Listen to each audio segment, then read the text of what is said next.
شکر کرنا بھی ہر کسی کو نہیں آتا۔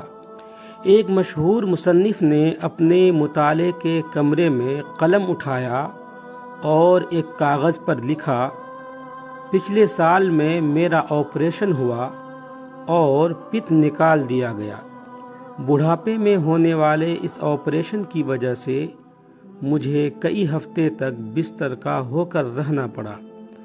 اسی سال میں میری عمر 60 سال ہوئی اور مجھے اپنی پسندیدہ اور اہم ترین ملازمت سے سبکدوش ہونا پڑا۔ میں نے نشر و اشاعت کے اس ادارے میں اپنی زندگی کے 30 قیمتی سال گزارے تھے۔ اسی سال ہی مجھے اپنے والد صاحب کی وفات کا صدمہ اٹھانا پڑا۔ اسی سال میں ہی میرا بیٹا اپنے میڈیکل کے امتحان میں فیل ہو گیا۔ وجہ اس کی کار کا حادثہ تھا جس میں زخمی ہو کر کئی ماہ تک پلاسٹر کرا کر گھر میں رہنا پڑا۔ کار کا تباہ ہو جانا الگ سے نقصان تھا۔ صفحے کے نیچے اس نے لکھا، آہ کیا ہی برا سال تھا یہ۔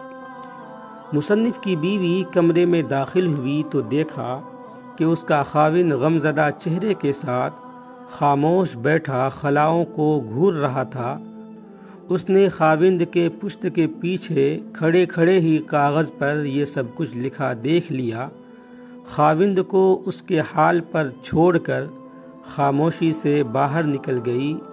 کچھ دیر کے بعد واپس اسی کمرے میں لوٹی تو اس نے ایک کاغذ تھام رکھا تھا جسے لا کر اس نے خاموشی سے خاوند کے لکھے کاغذ کے برابر میں رکھ دیا۔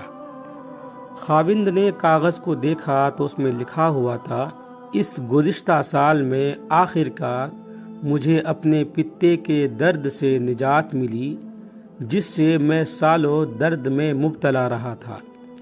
میں اپنی پوری صحت مندی اور سلامتی کے ساتھ 60 سال کا ہو گیا۔ سالوں سے ریاضت کے بعد مجھے اپنی ملازمت سے ریٹائرمنٹ ملی ہے تو میں مکمل یکسوئی اور راحت کے ساتھ اپنے وقت کو کچھ بہتر لکھنے کے لیے استعمال کر سکوں گا۔ اسی سال ہی میرے والد صاحب 85 سال کے عمر میں بغیر کسی پر بوجھ بنے اور بغیر کسی تکلیف اور درد کے آرام کے ساتھ اپنے خالق حقیقی سے جا ملے۔ اسی سال ہی اللہ نے میرے بیٹے کو ایک نئی زندگی عطا فرما دی۔ ایسے حادثے میں جس میں فولادی کار تباہ ہو گئی تھی، مگر میرا بیٹا کسی معذوری سے بچ کر زندہ و سلامت رہا۔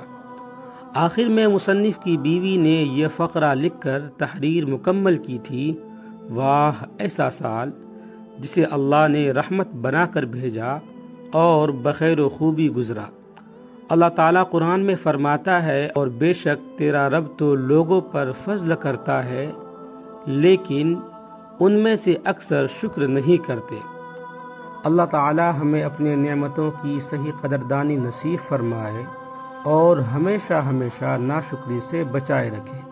ویڈیو اچھا لگے تو لائک کریں، کمنٹ کریں، شیئر کریں اور اس طرح کے اور بھی ویڈیوز دیکھنے کے لیے چینل کو سبسکرائب ضرور کریں۔ آپ تمام ساتھیوں کا بہت بہت شکریہ ہوگا۔